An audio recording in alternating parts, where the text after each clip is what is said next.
What up, y'all? We back with another episode of The Lot. I'm your host, man. They call me Lowski, L-O, don't forget the ski. And before we get started, we need y'all to like, share, follow, leave that 5-star review, man. And most importantly, do not forget to do this important thing, man. We need y'all to tell a friend, to tell a friend, to tell a motherfucking friend to pull up, because it's The Lot, Season 3. Let's go. Got my boy Fly Gotti in here co-hosting with me today. I don't know what about the energy every time I get out here. Maybe it's a low thing and it's a lot to talk about, right? It's always a lot to talk about, bro. Always got a lot to talk about. But today, at The Lot, we have a special guest. We have a fashion designer and an event curator here. We got Miss Jessa in the building with us today. Hey, y'all. Hey, how you doing? Welcome. How you doing, Jessa? I'm good. I'm amazing today. Oh, okay, well, welcome. So, for the people that don't know you, for the people that live under a rock, like my boy Justo say, tell the people a little bit about yourself and where you're from. So, I am from the west suburbs of the Chicagoland area. I am a fashion designer. I do activewear, swimwear, and then I also do events. It could be everything from networking events, accountability circles, and fashion shows. Okay, all right. So, what got you into fashion? I've been doing fashion since middle school. So I've been in fashion like over 20 years. A little old lady. But actually my best friend got me into a show with her. It was a charity fashion show when we were in middle school. And from there, it's kind of, I've been poking in and out ever since. All right. What was one of the first things you started making? What I started making? Was swimwear and the activewear. Oh, yeah? Yeah. Oh, so even when you was younger, it was swimwear too? Well, no, it was just more of a styling thing and modeling in the beginning. And then I did a bridal model phase. And now I transitioned and dipped into the designing. Okay. All right. So what are some of your inspirations for doing that? Nature. I feel like God is like the ultimate architect. Okay. So like I'll go outside and I'll go just like look at a tree and then I'll be like inspired. So my brand has a lot of prints and every print has a hidden flower in it. So that's like my little signature. Okay. Mm-hmm. So now my next question was going to be, what separates you from other brands? The color, the use of color for sure. I use color therapy in my designs. I feel like you could put that energy on. Okay. Like you can't be mad and like yellow or whatever. So it was actually how I used to hijack my mood. I had a diagnosis, like a mental diagnosis, and they was like, you can take these pills or you can get to the gym. That was like seasonal depression time. And I was like, I need a motivation to get to the gym, and this gray outfits and these black outfits that they have in the store was not working. So I ended up making my own. Hey. Yeah. All right. So can you elaborate? You change the room, the color, like you just say yellow, like that's like McDonald's tricks right now. Yeah, so that's what I was about to say. So color therapy, for the people that don't know, can you elaborate on it a little more? Because like you just because you got to be intentional, right? So intentional, every color holds a subconscious like meaning or intention or spirituality. Some cultures is different. Like red, use your fast food restaurants use red because that's actually induces hunger. In the Chinese culture, though, it's like money in abundance. That's why you have those red envelopes, the little red strings that they have on the bamboo plants. So, it's tailored to you what color means, but there are just general subconscious things. So when I say put that energy on, it's like if you go to court, you're supposed to wear blue because that's supposed to invoke trust. Okay. So like if you're like, I need to like feel confident and comfortable, usually it's an orange or a yellow there. And I'm trying to think about it. You just got me right. And shit. Do they wear blue? Let me school y'all, right? It's subconscious. It's very subconscious, but it's there. And then when you think about it, you be like, oh yeah, that makes sense. Like Burger King, McDonald's, Wendy's, all of them got that red in there. Yeah. Makes sense. Damn. I see why I be going fast and I always want some cookies. Okay.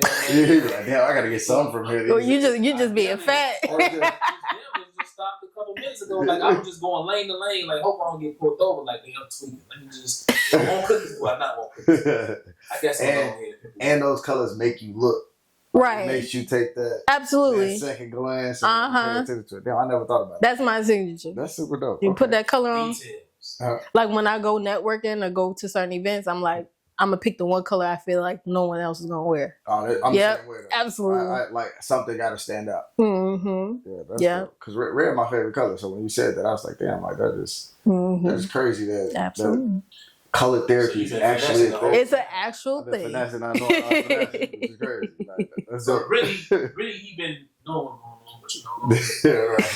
So, all right. So, have you done any fashion shows? I have. So I have a fashion show coming up. Okay. Passion in Paradise. Okay. But I ain't gonna say it. Okay, I ain't gonna go too much into it yet. But this will be like my 4th self-produced fashion show. Okay. But I've also been in just a billion trillion around the city, just as a featured designer for sure. Okay. So what was your favorite one? Oh, I had one that was called Artist Growth. Yeah. And it was in an immersive art studio. So Prolific Lee, shout out to you. She's the only Black owned immersive art studio in the city. And so we had our fashion show there. So it's like they're walking down the runway and the prints are all like sunflowers, and then there's like sunflowers on the wall. It was just a whole immersive vibe. So that was definitely my favorite. And the same behind it was Artist Growth. It was like Artist Growth, Artist Beautiful, Artist You. That was like the saying for that show. Yeah. Artist Growth and Artist Beautiful. And Artist You. Artist You. Okay. Mm-hmm. Okay. Yeah, because like you're an artist and what you make it. Right.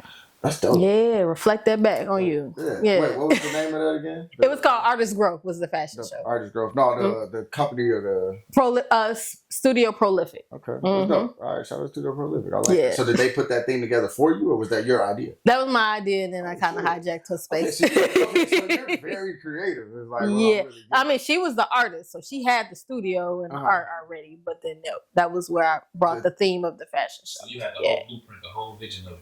Yeah. Okay. So we need the help. Event curator. Yeah, I missed that. What you think we need to upgrade, man? Right, you got some great ideas. That is yellow wall for sure. Yeah, she said yellow accent wall. Yellow accent wall. She didn't say the accent wall. That was the first thing she said. She said it's too dark. Chocolate black, we asked yellow somewhere. Oh my God. Mm-hmm. We'll put something. That'd be dope. No, something like, well, we're going to upgrade this song. You could have like a smiley face. Y'all just move every episode. Like, where the smiley face at? I don't know. That's it. So the idea of this, right? So this was the season 0 and part of season. What is a season 0? So this was like the first, when we first started. Well, wouldn't that be the first season? Season 0 is technically like your trial run. So that was when we was like doing episodes with there was no end to it. We just recording shit. All right. And then when we started season 1, it had substance. Okay. We was recording lives every day. And then like, that was like season 1. Season 2, we started doing interviews. And then season 3, interviews as well. But this is going to be all these pictures. So we got like, there's probably like 100 more of these now. And they're going to go all the way around the wall. Mm-hmm. So it's going to be like a wall of pictures. We call it the lot wall. Do I get a picture? Yeah, of course. Everybody get a picture. My picture need color pop. It can be black and white, but the outfit got to be in color or something. Okay. That'd be raw. Edited, that'd be color. Okay, I got you for that. That'd be raw. That's you thing, right? That's a me thing. Nobody else can have the picture like that. And yeah. Like, why does this picture have color? And when they go watch this interview, they'll make it color therapy. Maybe we put like a giveaway in there for the person. When we drop this, we put a giveaway for the person that figures that out. Pay attention, why is that y'all. the only color picture? All right. See, look, you gave us some ideas right there. Creativity. Creatives in the room, magic always happens. All right. So tell the people about some of the highs and the lows of being in the fashion industry. Ooh. Because that can be true. Don't get me started. Where the wine at? The Jesus wine. Okay, so where we started? Start with the highs. Like, what are some of the highs of being in the fashion industry? I think it's getting that opportunity to express yourself the way you want to, and really just creating, like immersing yourself into creating, and then being able to share that with others. Okay. Some people not gonna get it, and you can teach them about it, and then some people get it, and you just get that look that lights up on their face when they're like, "Oh, this is dope," like that's probably the high. Okay, that's the world need, though. The world needs that happen. Don't get me started. I'm about positivity. But I mean, being a creative I think it's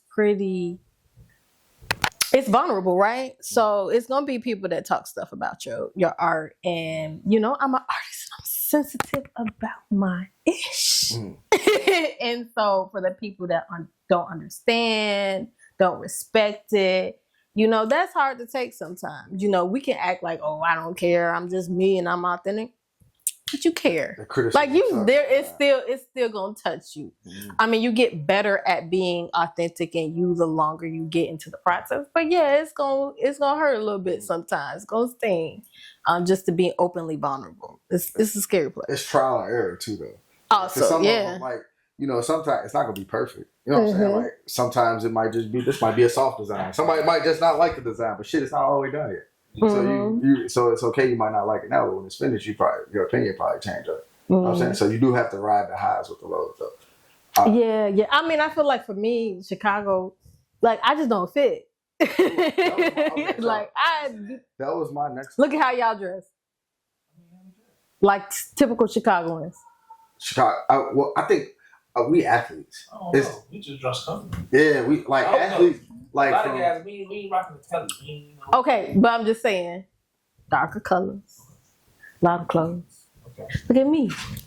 Vibrant, right? I'm also okay. Where I look like I just stepped off a island or resort vacation. Like yeah. Right. This like a random Thursday. The goddess that came out. Right. But I'm just saying, I feel like I don't fit. It's like it's a lot of shows that it's like it's coveted because I'm unique. But then it's like the support on the actual purchases of the gear is like, I love it, but it's just not my style. Okay. So I'm like, I belong in Miami, Arizona, maybe some LA, or just like resorts international. That's where I belong. Chicago's. I'm glad that you said that though, because I feel like, but see that you're a person that, like from you saying that, that sometimes you might have to go outside of where you are to find your market. And ain't nothing wrong with that, because Chicago just might not be for, like you say, it might not. I love my city. It might not be taking part of where you at, but they always come around to it. And once shit catch to something, it's just how it is. They always come around to you. They say you don't always get support from your city or the people around you first. It come from outside first. Yeah. And that support is just as good too, sure. And then places like Miami, Cali, like the perfect place for that, because the beach towns. Like people always at the beach in them states. And they actually work out. They 6-piece swimming. They care about it. So tell us a little bit about the swimsuits. About the swimsuits, tell us, like, are they made of anything special? Like, is there something that you do differently? Like, what's, give us a little bit that you can tell us. Yeah. About your product. Both the activewear and the swimwear, I tend to try to source from recycled materials as much as I can. So the brand is eco-conscious. So we're trying to lessen all the, shipping costs. So it goes right from my, production to the customer. It's made to order. So I'm not sitting around with 50 pieces and then I got to clearance it out because the fashion industry is actually extremely wasteful. It's about 10% of, I think, the world's pollution is from just the fashion industry and all the packaging, the textiles, and everything that goes into it. So, being eco-conscious is recycled materials, and the stuff is made to last. Like they've been on the runway. Some of my collection's been on the runway for a year and a half. Different models, different shapes, and it still hold up just the same. So, I like to say that I'm like a trendy classic. If you look at the prints, because they look kind of timeless, but then they also look kind of trendy.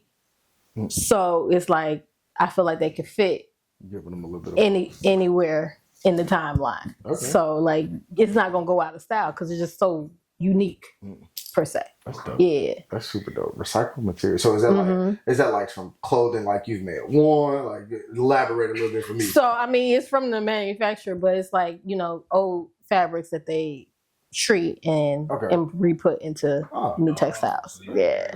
Now, for my show, I do have like I'm dyeing denim and cutting it up and making new things out of it. Because like my son been growing out of all his jeans, so I'm like, let me keep your jeans. We're gonna change it to something. Yeah. But like a lot of fashion is just in general not sustainable in their place.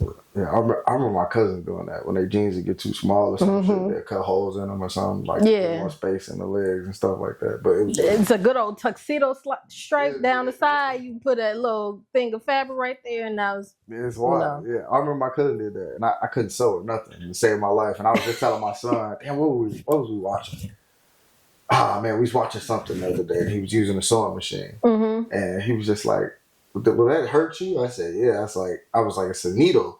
And I was telling him as a kid, I was like, "Man, I did this in 8th grade, and I didn't." I was like, "Did you have home ec?" Because I don't think do they have home ec like that? Not like they. I don't think anymore. Yeah. But like I remember like doing this. I was like, "Man, I could have actually been decent at fucking sewing if I paid attention." Like, you know what I'm saying? Like, I remember doing it. That shit actually pretty fun. It's like it just show you a different way to create, like express yourself, especially when you come on some raw shit. Like, oh yeah, you snap. Yeah, trying to make a blanket in fucking 8th grade. I made the blanket and I just didn't care to make it. It was like, it wasn't that big. And I was just like, all right, let me get this over with. But now that I'm older and I see it, I like pressing shirts and shit, making merch. And it's like, damn. I really did that stuff early when it comes to like knitting. Yeah. I put a little extra slit on it on my blanket so then I could fold it up and make it into a pillow. Like I was just being extra. I was in there doing extra. Use their blankets, like right, like you trying to walk through the airport, you got a little pillow, and then you could like always call on the plane. Let me just unwrap it.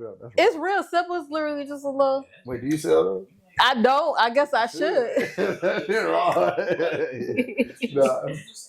I did. Yeah. Okay. All right. That's hard. I'll bring a yellow blanket for y'all to put on the sofa. All right. we got a purple throw over there we use. No, yellow. Yellow. Yeah. So okay. All right. So I'm just gonna keep bullying y'all about the yellow. It's yellow. Is that why? Is yellow your favorite color? Is that why? Well, the name. Did we say the name of my company? Did y'all ask that? You did say the name. Did I say it? Did y'all introduce me? I said, tell the people a little bit about yourself.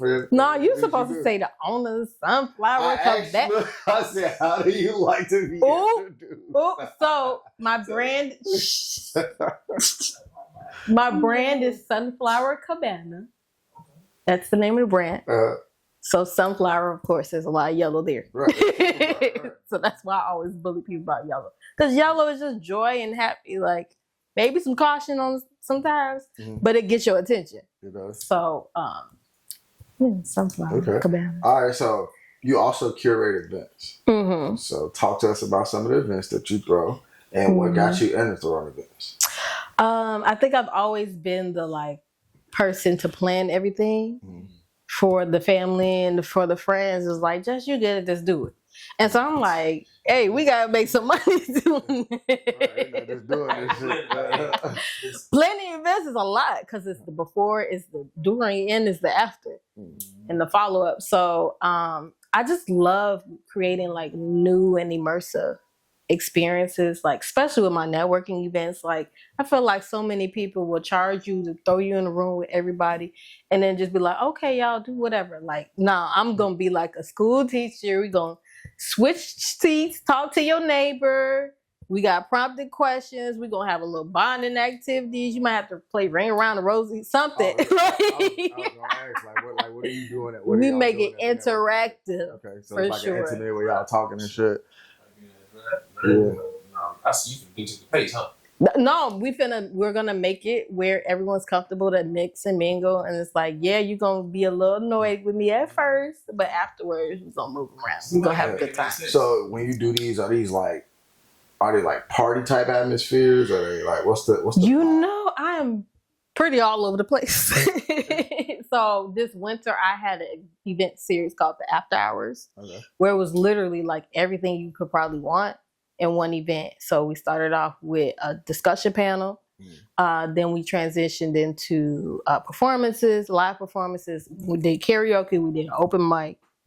And then we had vendors Okay. And then in between time, you know, like your transition periods, I was like doing little games like, you know, who knows who better with the besties or something like that. Mm-hmm. And so now I'm doing the summer series called The Golden Hours. Okay. And so it's going to be similar, but we're going to do a movies in the dark aspect to it where we're going to support local filmmakers, like local Chicago filmmakers. Yeah, okay. So like, so the people that record movies and stuff like that. Yeah, like if they have any play their movies, they can play their movies at this. Yeah, and so it's going to be at Eden's Garden Place, which is one of like the only Black-owned park in the Chicagoland area. Okay. Yeah. So it's gonna be like a drive-through type of deal. No, I mean it's a big giant park, so it's going. We calling it like a outdoor kickback. It's pretty much gonna be like a kickback outdoor. Okay. I like that. And then we supporting our local screeners. They need a they don't have drive-ins like that. Like you remember the drive-in movie theaters? Yeah. When we pull up and put that shit on the projector. When the last time you saw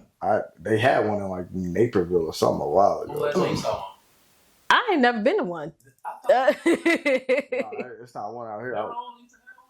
Nah, not the drive up though. Like I mean, like you drive. You drive your car up in there. Theater. You go pull up in the car. Y'all watch the movie from the car. I know it was. I don't know if it was Melrose. I thought it was Melrose. It was like I remember some little area that. Yeah, I know they did have something like that though. Yeah, nah, but that'd be wrong. That's a throwback right there. Like, we need to bring that back. Like a drive up theater. I think that's a lost art though. So maybe doing that. But we doing movies in the park feel more like movies in the park. But even movies in the park though, like that's still like people still see it, and you're also giving creators an opportunity to put their stuff out. Right, because a lot of filmmakers they don't have that like aspect of being able to have the screening, like a official screening. So we provide that for them. Yeah. So go ahead. How many movies y'all would show like during that day? Like it's in development. So our first one is, I think, Sunday, June 29th. I'm still, getting all that together. So I don't know how many. I think we're going to do like one long film, like an hour and a half film, and then like a couple of the mini screenings. Okay. Yep. It's like clips and mixing it in. Mm-hmm. Okay. Like commercials too? Not commercial. Maybe a couple music videos, but not commercials. Shit, no commercials. No commercials. Charge people for ads, baby. We could do that. That'd be wrong. Yeah. Make some extra money. You say you like to make money. Facts. it's hard to do the events like that. No, I know planning take a long time. I'm putting together a party for the 24th, and I'm ready to how challenging it is to like host parties. Like tell us a little bit about how that challenge come from. Well, it's kind of like if you're planning all the activities, right? It's activities. You got to plan that. You got to make sure you got the supplies for that and making sure you're being engaging with your audience. So that's probably that. Now, as far as like the fashion shows, that's a lot of people managing. So you're going to have people that's just dropping out, flying. Yeah. Like, it's a lot. So, I don't know what else to say on that one. Like fashion shows, is so much people management. Even your event planning is people management. And just, people not doing what they supposed to be doing, not doing what they said they was going to do. Like, AKA, y'all got to come through if I call. Man, I had a brunch. Yeah. I have this brunch called Pedals in Progress. So it's like an accountability group. Mm-hmm. So we're not just like having a brunch with cute pictures. Like we like doing homework. Like I'll be making packets. We're like, we better do this work. So my first one, we was like breaking plates. Like we were like, what are we letting go? Because it's season based, so it's like spring, summer. So for the snow, it was called Snow and Glow. It was like, what are you letting go of for the new year? Because the new year is really the spring. Mm-hmm.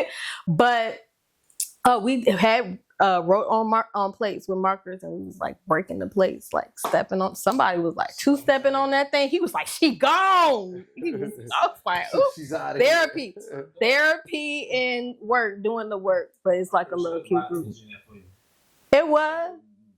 It was a lot of energy, but it was good energy. I mean, like you're in the Willis Tower and you like with your peeps. Yeah. Yeah, it was great. Yeah. The Willis Tower, no, I want to go. Well, you can come to the Pedals in Progress. When the next one? Mid-July. I don't have a specific date. Mid-July. Look, send me an invite. I'll come to the event. So all right. Okay. We need slide in July. Passion in Paradise, the fashion show. Yeah, let's talk about the fashion show. So Passion in Paradise is my baby. This is the third round. Third time's a charm. I feel like I had a little bit of a sophomore curse the last one. Not that it was bad. It was just I have super high standards on my stuff. And I realized I like more intimate, smaller spaces. And so that space was huge. And so I'm like, I like my smaller space because people's energy is just different when they're like shoulder to shoulder compared to like spread out. So Passion in Paradise came to being from, I wanted to do a fashion show for my 33rd birthday. Okay. And I was like, Lord, I ain't got no venue. Like I can't afford no venue. Like, but I really do want to do a fashion show because I've been in fashion forever. You know, I've been in other people's fashion shows. And it's like, I want to do my own. And I was blessed with someone that had approached me about doing the show. And he had the venue on lock. Thank you, Marley Boy. Appreciate you. Shout out. Marley Boy always supports. But it was like, oh, it fell in my lap. I guess I got to do it now, right? And so the name behind the name is Pursuing Our Passions Until Our Everyday is a Paradise. So a lot of times I feel like society tells us what we're supposed to want, what we're supposed to need. And it's like I was going through this transition period of like, what does Jess want? Like, what does she think is successful? What does she think she needs to be doing? How can she really flourish? And so it was like that, like, crash out of like, oh my gosh, my whole life is a lie. And so that's how Passion in Paradise was born. And so I pretty much give the stage to people that are passionate about what they do, the models, the musicians, DJ, other designers. But this one, I'm being greedy. I'm being super greedy, and this one gonna be all me. Yeah, okay. This one, so now I'm turning 35, so it's like this is gonna be my 35th celebration, and it's all on me. And I'm like making like 25 looks for this one, or a little bit more. I feel like once I get to starting, it's gonna end up being more. So how long does it take to put together an event like that? I've been working on this since November. Last year? Like I started casting for it in November, thinking about concepts, trying to find venues. I'm scared for them times to like plan out that far. Well, you have to. I'm terrified. You're only as good as your plan. Yeah, but I mean, like planning out that far is like, for me, this is just the me thing. So many fucking things can change in the moment from when I start planning it. Like you said, people don't show up. Like my venue, I had to do it. I had the venue together since like December. Then I had to change the venue. She started talking about she might not have the space, and I was just like, oh Lord. That stuff it'll make me not want to do the event. And like I think that's like what the party I'm talking about. That's why I waited till like I got the venue, but like actually securing locking it down, I purposely waited because like I don't want you to waste my time like 6 months out. I'm terrified because if I plan this party this whole time, and then you talking about I can't get the venue. I've been hyping up your venue for like 6 months, and then you're like, no. Like, 6 months of free promo. I just now have no money. Yeah, that terrifies me. That's part of the reason. That's why I'm like planning out that far, and I know it's good though because that's something that can be lucrative because you can put in so many smaller things. You can add a bunch of small things and shit. You might think of something early on, and then later on you might have 5 more good ass ideas. Yeah, I mean the thing about the creative process of event planning is that you do kind of got to go with the flow of how it develops, and you know it's that being able to negotiate, navigate. Navigate. That's not wine. Is that Jesus wine or devil wine? I don't know. But navigating around like the things, and like it's kind of like you in Super Mario. You gotta like bop the little turtle shell off. You know, like it's there. I can't stop those things from coming, and I feel like that's the stress that I thrive in. So that's why I'm cool. Everybody has that stress. It's their gift and their curse, but it's the stress they thrive in. Like a doctor with a scalpel. Like they clearly they good at it. They can cut somebody. Me, I'm gonna be like, oh, no, I can't do it. So like everybody has that. Yeah. No, I get you. All right. Okay. All right. So, are you familiar with like Chicago fashion designers? I am to an extent. I'm kind of stepping more into that realm of people, but it's so many wonderful designers. There's so many up and coming designers. There's people that's pulling back, But yeah, right. it's I asked you that. Give me your top 5. Top 5. If you had to choose. I can't, because half of them are like my friends and stuff. No, you finna get me in trouble. No, you finna get me in trouble. There's no order. Hot seat. Yeah. There's no order. There's no right or wrong. It's just merely your opinion. That's what you think. So, because I'm going to name myself 3 times. Sunflower Cabana activewear. Sunflower Cabana swimwear. Okay. Sunflower Cabana resin designs. And then Sunflower Cabana, what's my last one? Upcycle. Those are in process. The last 2 in process. Shout out Ringo Apple. Okay. Ringo Apple is just killer. Like, he can make anything. He is magical. He's an ethereal being. He know that I think that about him. So Ringo I would say Apple. Yeah. Okay. All right, sure. That was fine. That's fine.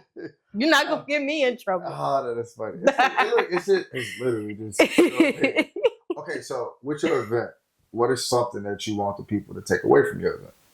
Oh, so the intention behind the event is like, I want you to leave feeling refreshed, recharged, like you just came off a vacation. Like, that's why it's like Passion Paradise is the vacation-y feel. Like, that you can do anything. Like, let me rethink. Let me reevaluate. Let me make sure. Let me gut check. Look in that mirror and be like, am I doing what I'm supposed to be doing? Mm-hmm. Because I feel like, we're just so conditioned in the world to, like, I want the big house and a car and a like, look, give me a Birkin plant. I don't want the Birkin purse. Like, like, give me some farmland. I don't need a diamond ring. Like but everybody's telling you you're supposed to have these things. So you kind of just follow into it. So I think, challenge everyone critically. That's that's what I said. Yeah. All right. So that's it. If there was a up and coming person that's in your field, trying to be in the fashion industry or an event curator, some advice or a gem that you can take with them that they can take on down the road. One, I say cultivate excellence is my phrase. It's on my necklace. I got it on today. Cultivate excellence is about being consistent. It's about really sitting in your thing and growing it. Everything is a cycle. I think that's a thing that a lot of us forget as entrepreneurs, or just looking from the outside. Is like, you see the struggle and then you see the win, but you didn't see the struggle, win, struggle, win path that it takes. And so just being consistent in your craft, consistent in what you do. Sometimes it's like a winter, right? You're going to have to sit down somewhere and pause and strategize, because that's going to be me after this show. I'm like, all right. I keep saying, oh, it's the last show. I know I'm lying.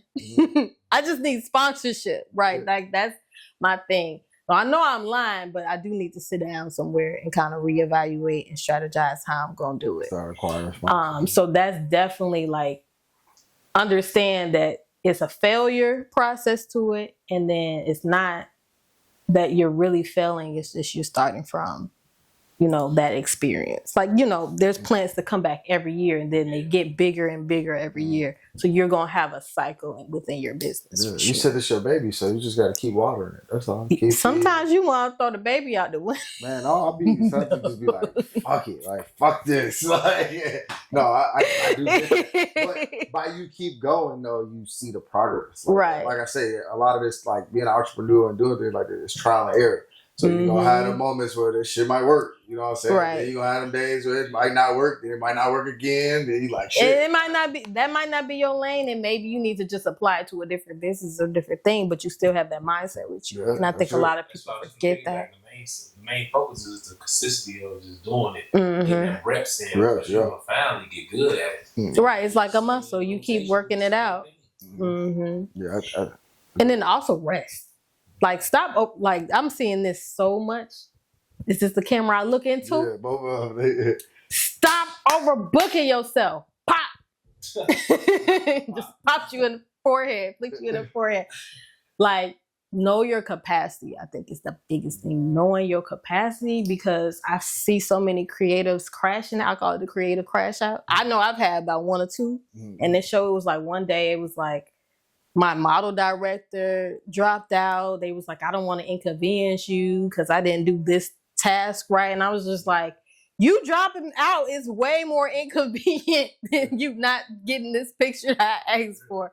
Then my other model dropped out, and then I had somebody drop out as like, you know, help and volunteer because it was like, you know, they were like somebody else is on your team that I don't like. And I was just like, this is too much. And this all happened in like within a week. And I'm just like, bro. So I don't know what my point was with that. Don't overcapacity. Don't. Yeah. And it was a lot of people that were just like, I feel like it was really like, nah, you not trying to drop out because of this. You really just overbooked yourself. And you can't say, I overbooked myself. You just like telling me, oh, my schedule doesn't lie. Yeah, you overbooked yourself. Yeah, that was me with, I would say, like part of this season. But you know, I should be in demand. Like people be like looking for shit. Like people was looking for a lot of interviews. So it's like fuck, because we weren't gonna do interviews this season. Like it was gonna be very, very subtle and very slow on the interviews. Right. And we're gonna do more lives and more shows, which we've been doing. But like, damn, whatever. I lost my damn point. Being at capacity, doing too much. So we sat down somewhere. So just like having more guests. I was just like, damn, like we didn't have days where we got 4 interviews in a day, 3 interviews. And I was like, God damn, bro. Then tomorrow we got 3 more. But it's like, we should have capped off at maybe doing 20 or maybe doing 15 last year. Because last year we started May 12th last year. And we posted every week from May 12th to the end of the year. And then we didn't take any time off. We started right back up. We finished end of December, started right back up in the middle of January. Yeah. Shows and everything. So you gotta pace that out. This season was a lot. It was an eye-opener. You gotta pace it out. You know what I'm finding, like in my reflection, I was talking to you about that earlier today, is that like the luxury of like the rich mindset. Like rich people don't be rushing around like that. Wealthy people do not rush around. So why are we setting ourselves up and training ourselves to rush around like that? Because honestly, you're draining yourself and people aren't getting as great of quality. So I'd rather you do 3 intentional, great quality things than 15 all over the place things, because them 3 is going to get you noticed because they quality. Kind of like the algorithm on Instagram, Facebook, same thing. They'll push the videos with the better video quality compared to the 10, like, you know, Raggedy Ann, blurry ass videos. iPhone videos. They skipping. Ain't no wrong with iPhone videos. iPhone videos. iPhone videos are pretty good. You're close up. iPhone videos. Wait, that's an iPhone. But you see all that lighting and all that extra stuff you need. Yeah, the lighting is so. Android never. It makes it look good. Android decent though. They alright. I just like. If you're a tech person, then you know the specs. You can't argue nothing. Yeah, the cameras are decent. iPhone cameras have gotten better, but the Android cameras will always be the best. But quality wise on the phone, I'm sorry, I'm just being petty because iPhone people. I couldn't stand that shit. You said a big phone? Like the Galaxies, how they was big. You got a Galaxy now. See, I can't. Like I couldn't. Big as my head. It's got a safety string. It's got a safety string on it. That's like a little mini book. Shit. This is an Ultra. This is huge. Well, the 16s are, but the other one's not that big. The older phone's not that big. I just stick to what I know. Yeah, man. I done had every iPhone down there, which is crazy. Like since they first came out, since as a kid. That's a lot of child labor. Yeah, I was USL, the type of guy, you know what I'm saying? I was until I had the Quicksilver, all them type of phones and shit. All right, Justin. So, tell the people where they can tap in, follow you, they can keep up with you. With your upcoming show, make sure you remind them. Shout your brand out, pop your shit. So the show is May 31st from 4 to 8 p.m. at So Exclusive 57 in the Chicagoland area. We got some unique stuff for y'all because I didn't mention I got an opera singer opening up. I got a violinist going on while we on the runway. Singer with acoustic guitar, like we being little fancy. And then we'll transition to our little tropical vacation vibe after intermission. But That is May 31st. You can buy those tickets at sunflowercabana.com. If y'all went to Chicago public schools, y'all don't know how to spell. Sunflower is the flower. I hope you know that one. But Cabana is C as in Charlie, A, B as in boy, ANA.com. That's that one. You can also find me on Instagram at Sunflower Cabana as well. And Facebook. All right, bet. So make sure y'all tap in. Tap in with Sunflower Cabana. Share tap it. In with Jessa. Make share sure y'all if you share care. It, like, follow, all that good stuff. Tell a friend about it to tell another friend about it. Hey, I am your host, man. They call me Lowski. LO, don't forget the ski. And before we slide, we need y'all to like, follow, share, leave that 5-star review, man. And most importantly, do not forget to do this important thing. We need y'all to tell a friend, to tell a friend, to tell a motherfucking friend. Pull up, because it's the Lot Season 3. And this episode was sponsored to you by Rat. I think Big G made this beat.